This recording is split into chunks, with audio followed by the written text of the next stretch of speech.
Welcome back to the Savage Sullivan Math website. Today we are looking at right triangles. And specifically about right triangles, we're trying to find if a missing side length.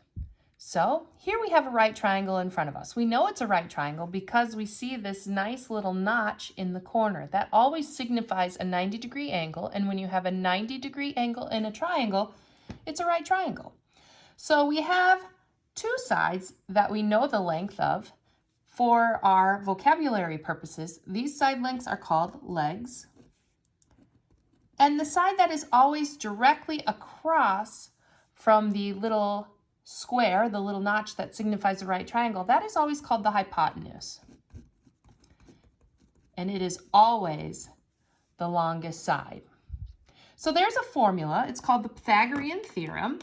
And the Pythagorean Theorem is a way... Oh my goodness, my pen is not working. Pythagorean Theorem. There we go. The Pythagorean Theorem is a way for us to use the information that's provided to us to figure out a missing side length. So the Pythagorean Theorem is a squared plus b squared equals c squared, where a and b are our leg lengths, and c is our hypotenuse always. So if we use this information with the triangle that's given to us, we know that A could be the value of 8, and we know 6 could be the value of B, and then our hypotenuse, our missing side length, that could be C. So when we plug that information into the formula right here, we're not going to say a squared anymore. We're going to say 8 squared. And instead of b squared, we are going to say 6 squared. And we still don't know what the hypotenuse value is, so that's still going to remain a c squared.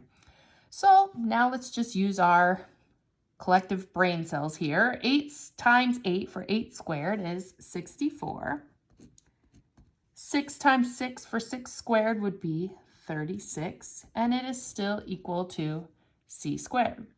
64 plus 36 is a grand total of 100. Now that's awesome that we know what c squared is, but we just want to know what the length of the side is, and the length is not c squared, the length is just c. So we have to remember, how do we get rid of a square? The opposite of squaring something is to take the square root of it. So if we take the square root of one side, we have to take it of the other side. Remember, square roots and squares, they cancel out. So there you are just left with a c. And the square root of 100, that is a perfect square there. So we know the square root of 100 is exactly 10. So for this example, our answer is 10, don't forget your label, centimeters. Great job, Mrs. Sullivan. Let's take a look at a second example. So this time, I already have the Pythagorean theorem listed out, which Mrs. Sullivan told us is a squared plus b squared equals c squared. I also notice I have a right triangle, and when I look at this right triangle, as Mrs. Sullivan also said, we see that we have our two leg lengths. We know one leg length is 5 centimeters, and we know the other leg length is 12 centimeters. That means that we don't know what the hypotenuse is. And we know it's the hypotenuse because, like Mrs. Sullivan said, it is across from that 90-degree angle. So that's a quick way to find it if you're not sure. So let's plug in what we know. We know the two leg lengths, which Mrs. Sullivan told us are A and B. So it doesn't matter which number you put for A and which number you put for B. For all intents and purposes, I'm just going to go ahead and I'm going to say 5 is A. So I'm going to go ahead and say 5 squared plus my other leg, which is 12 squared, equals c squared.